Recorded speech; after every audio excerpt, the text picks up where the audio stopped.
So we've got another Donald Trump bootlicker, a former Trump advisor. He's basically telling Britain that they have no choice but to suck up to Donald Trump. Let's check this video out in full and I'll give you my thoughts towards the end. Ladies and gentlemen, he's coming. President Trump says he will travel to Britain in September at the invitation of his, quotes, friend, the King, for Trump Fest 2025. The state visit, an unprecedented second invite for a head of state, was proffered by the King via the Prime Minister when Trump and Starmer met in the Oval Office. He's reported by The Telegraph to have signalled his approval for a visit to Windsor Castle, where he once had an audience with the late Queen. And apparently he much preferred the grander stage for the visit than the relative privacy of the King's Scottish residences. So I think it's fair to say he's going to make quite a big play of Trump Fest 2025. We've obviously been here before with him having the red carpet rolled out.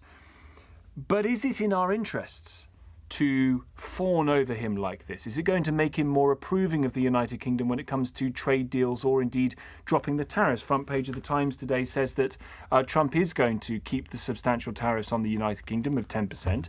Will this state visit change his mind? Is it to use the phrase du jour, is it a hack to President Trump? Is it statecraft, or is this sycophantic, servile sucking up? 0345 6060 973. Would you protest Trump coming to the United Kingdom? Katie McFarland is the former Deputy National Security Advisor to Donald Trump in 2017. Thanks for coming on the programme.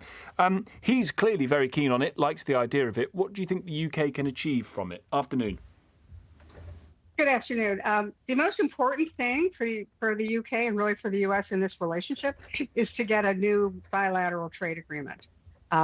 President Trump has said, we're renegotiating every one of our trade agreements. A number of countries have come forward. It's better to do it sooner rather than later.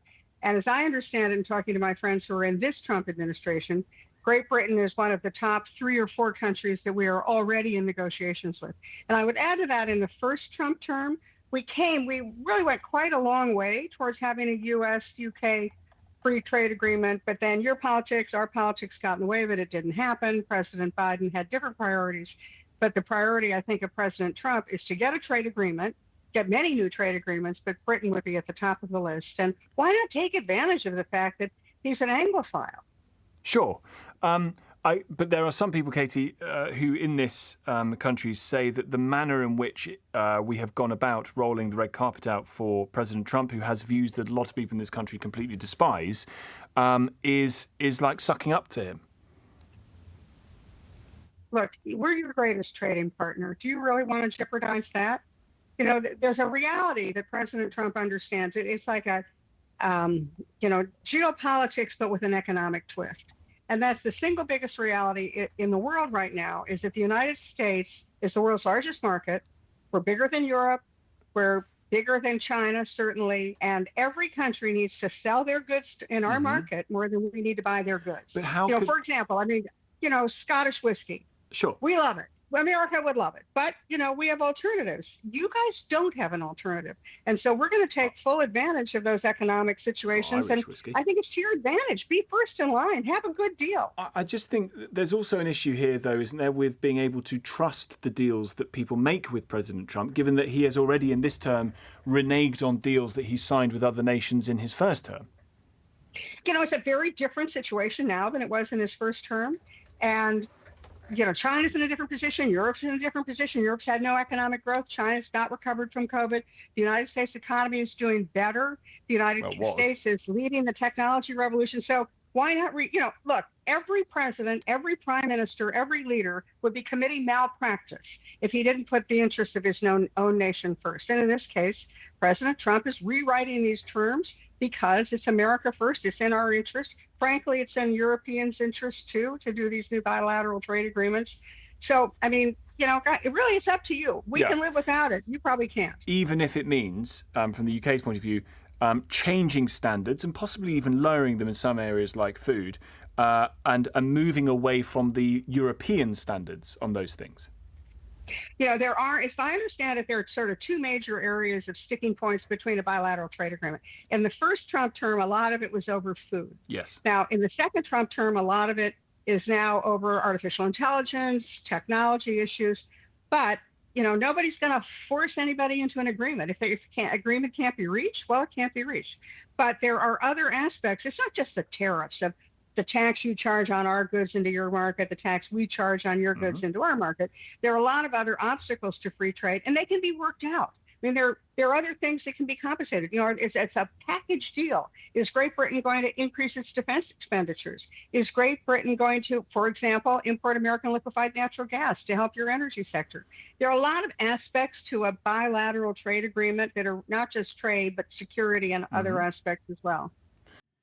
So, look, one of the things that we always know, I'm not sure what it is with these Donald Trump bootlickers, these lackeys that come on UK radio shows or UK media and UK news, and they believe that they can tell us what it is that we have to do. The fact that it is that she says that Britain has no choice but to suck up to Donald Trump is absolutely ridiculous. By far, our biggest trade partner is Europe.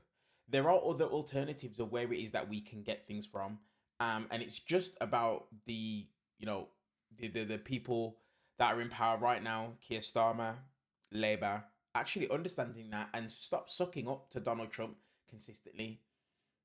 We can explore other places where it is that we can do trade with.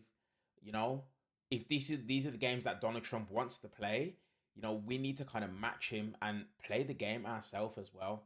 But it's just always just interesting just to see these Donald Trump lackeys come on a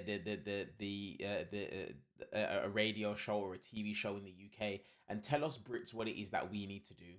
Let me know your guys' thoughts in the comment section below this video. While you're down there, hit the thumbs up purely for the YouTube algorithm.